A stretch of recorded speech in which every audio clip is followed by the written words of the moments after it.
Welcome to Subramani. I'm going to talk to you about some year-end financial activities. Now, you could treat December as your year-end or March as your year-end. I'm assuming it will be March for most of us. So, what happens is when you are younger, let's say when you're young, you are seeing what is the percentage of your income that you're saving, how well is it invested, what returns you're getting. What happens is when here I'm going to talk about the portfolio of a retired person and a person doing a review of his or her own portfolio. So first of all, see what is your the asset allocation, see how much you have in debt, how much you have in equity, and if you are a sensible guy with separate buckets, then the bucket way of handling money is extremely good because it lets you not apply your mind on a day-to-day basis. You know this is the place from where you're going to withdraw the money. Maybe it is equity, maybe it is debt, maybe it is your bucket number 1, maybe it's your bucket number 3 or bucket number 4. I don't really know or care, but you say, okay, here is an SWP which is happening from my equity funds, and equity funds have been doing well. So I'm living off my bucket number 3, and because I lived off my bucket number 3 for the last 2 years, what has happened is my bucket number 1 is now overflowing. I have enough money for the next say 5, 6, 7, 10 years, whatever. It has got accumulated because it was all in the growth option, and I did not realize my income because I did not need the cash flow. Fantastic, way to go. Now it's a good time to be assessing and saying, okay, I have 10 years income, 10 years expenses lying in my bucket number 1. Actually, I had only 7, but it has grown to 10 years over the last 2 years because I've not touched it at all because I've been living off my equity. Great time to do that, and also have a look at your own asset allocation in the sense that how much do you want to be in say US assets, how much you want to be in Europe, how much you want to be in mid cap, large cap, flexi cap, whatever, or in sectoral funds. Should I be in pharma, should I be in metal, should I be in oil, energy, whatever. So just check out all that and decide how you want your portfolio to look like for the year going forward. So see how much you have withdrawn. Maybe you have withdrawn 3% of your portfolio or 2% of your portfolio. You got something like 7% return and you withdrew only 50% of that. So you needed only 3.5-4% because your corpus was high. That's fantastic, which means you now have more ability to spend. You can use it two ways. You now perhaps because last 2 years equity has done well, you have perhaps more money to spend.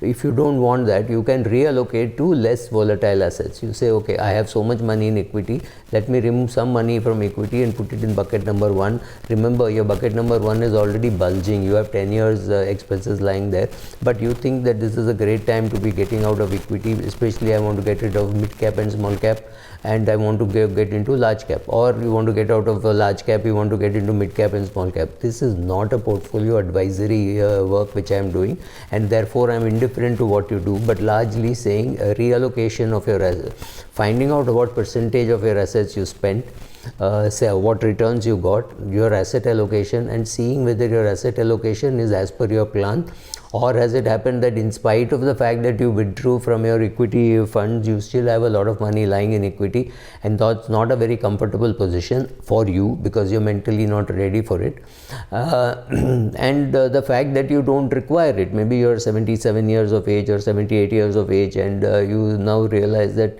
you don't need to have so much money in equity. Ability to have money in equity, yes, you have, but the need to have is gone away or is going away. So you are now reducing more from equity. Perfectly all right, depending on your age, depending on your circumstances, depending on how much your spouse is earning. Based on all that, you will take this decision, right? So you've taken this decision. So stick to your bucket theory, and you also say, okay, should I put more money in my bucket number 1 because now there is less money. That can happen to some people who have withdrawn. So then you sell off from your bucket number 3 and put it here, and or maybe you say, oh, my bucket number 4 has got metals and I think I don't want to hold metals, so I sell some metals and put it here. Perfectly all right. So see how much you want to be in various asset classes and redo your asset allocation if it needs change. If it doesn't need change, then you don't have to do anything.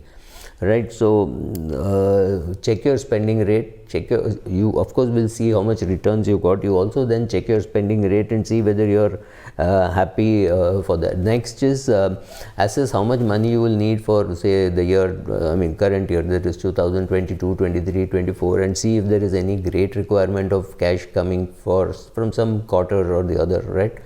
And so check on that, and if you are happy with the amount of if you are happy with the asset allocation, then it doesn't matter.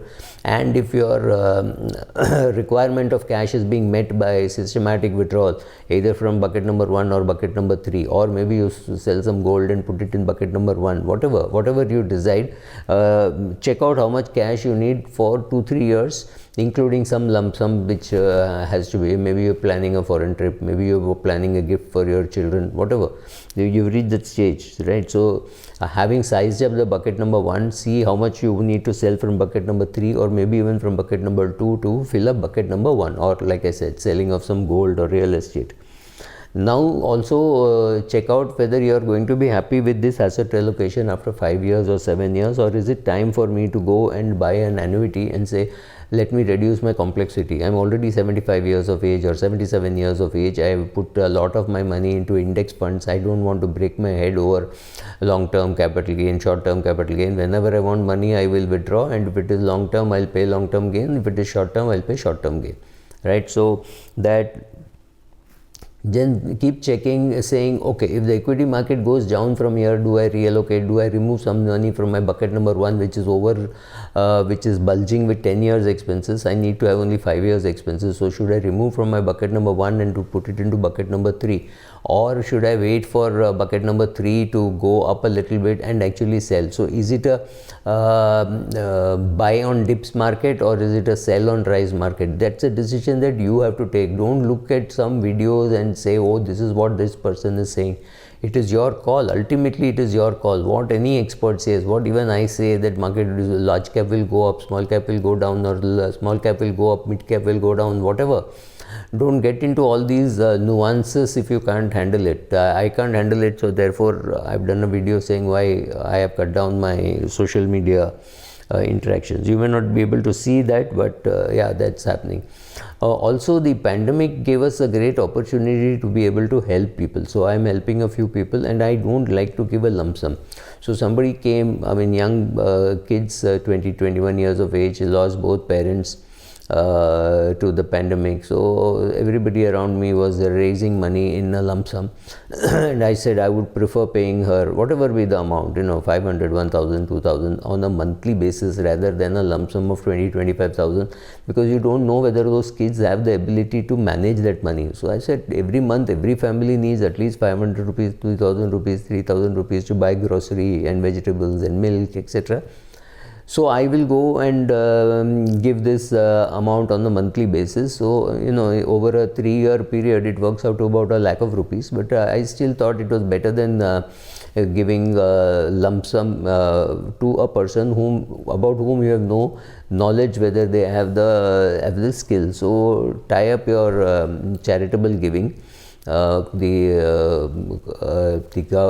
COVID has given us an opportunity to help our people and also reconcile and be happy with your money situation. Make sure that your wiring in your head is happy with the situation. Let me give you an example. You have earned, a friend of mine called me and said, Ray, I have paid 22 lakh rupees as advance checks. I said, what happened? So he said, capital gain. I said, so are you looking at the 22 lakhs which is gone or at the 78 lakhs which has remained, right? So why do you pay 20% tax? You pay 20% tax simply because you have earned the profit. It's a short-term capital gain. If you paid 20 lakhs tax or 22 lakhs like he said, then which means you have earned 1 crore in short-term capital gains, short-term profits. So be happy about what you earned and kept rather than what is paid to the government. So once you change that point of view, drishtikon badalna, like I say, then there is more it's easier that you will have prosperity, right? You have to anyway pay the tax. You have to anyway spend. You're going from place A to place B. You're taking a taxi and you think is overcharging, things like that. Stop fretting and fuming. You can afford it, do it. and also understand you're in the top 2% of the country's population. You will have to support the bottom 98%. None of us have a choice. Better to accept it and do it happily rather than do it in a sad way. Ultimately, you have to still do it, right? So tie up your charitable giving, pay your taxes, be happy, enjoy life. Thank you.